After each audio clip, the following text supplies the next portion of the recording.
Hi Cliff fans and welcome to another one of my 5 minute Cliff album reviews, and today I'm going to review Cliff's 1969 album Sincerely Cliff, Sincerely Cliff Richard.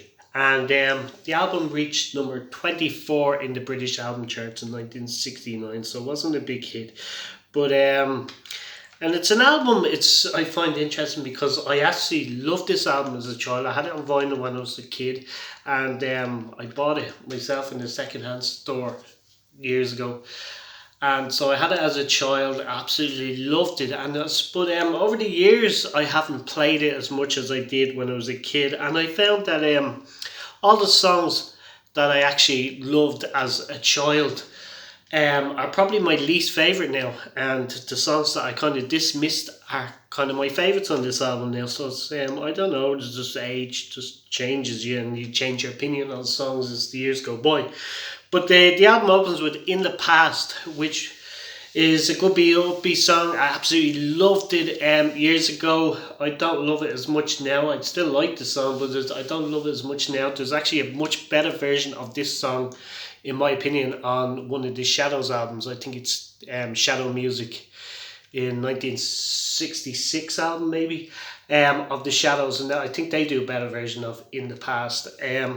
Followed by a song which I totally dismissed called "Always," and "Always" was written by Terry Britton. It's a very early song written by Terry Britton, which, as I say, I totally dismissed when I was younger. Absolutely love it now. Followed by "Will You Still Love Me Tomorrow," which is a fan favourite. Absolutely loved this version years ago. But I think since seeing Cliff sing at the Albert Hall in 1998, he done absolute fantastic version of it. Since I've heard that version of the song, I've kind of dismissed this version. I think the live version in '98 was um, a million times better than this version. But it's still a fun track to listen to. "Will You Still Love Me Tomorrow?" The next song, "You Want Me," is, I mean, it's okay. I didn't really care for it back then. I don't really care for it now. I kind of like it, but don't love it. The next song I loved when I was younger. It's a really fun track. It's probably the funnest track on the album. "I'm Not Getting Married," which I suppose is still significant today. He still hasn't got married, which is good news for probably some of the female fans. But yeah, it's a fun track. It was a fun track when I was younger. I still find it's still a good track now. The next song is called "Time," which is kind of forgettable. I wasn't really that interested in it back then. I'm not really that interested in it now. The following one, "For Emily Wherever I Find Her," the beautiful version of the Simon and Garfunkel classic, and I totally dismissed it years ago, and I absolutely love it now. Probably my favorite song on the album is next, and it's called "Baby I Could Be So Good at Loving You," and it kind of got a newfound respect when he featured in the early 2000s. He featured it in the Castles in the Air concert. He actually sang it at the Albert Hall as well a year before that, but he featured on a couple of tours, so that got new respect. But I loved that song years ago, and I still love it today.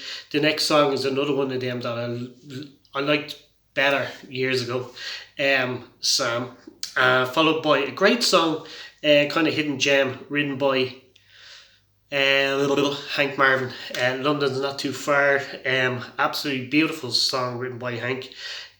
Following the next song is called "Take Action," which is another one written by Terry Britton, another early Terry Britton. Followed by a song that was also covered by Elvis. It's called "Take Good Care of Her." I think I slightly like Elvis's version a little bit more than Cliff's version, which is very rare for me to say. Um, the second last track is on "When I Find Her," is actually quite a good song. And the last song on the album is another one that I totally dismissed years ago and absolutely love now. It's called "Punch and Judy," which is it's a lovely song. So overall, it's not my favorite album. I don't listen to it as much as some of the other albums.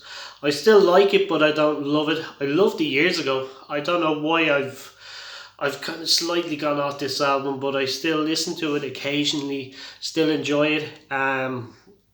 So I'd give it a 7 out of 10. I'd love to get your thoughts in the section below on Sincerely, Cliff Richard.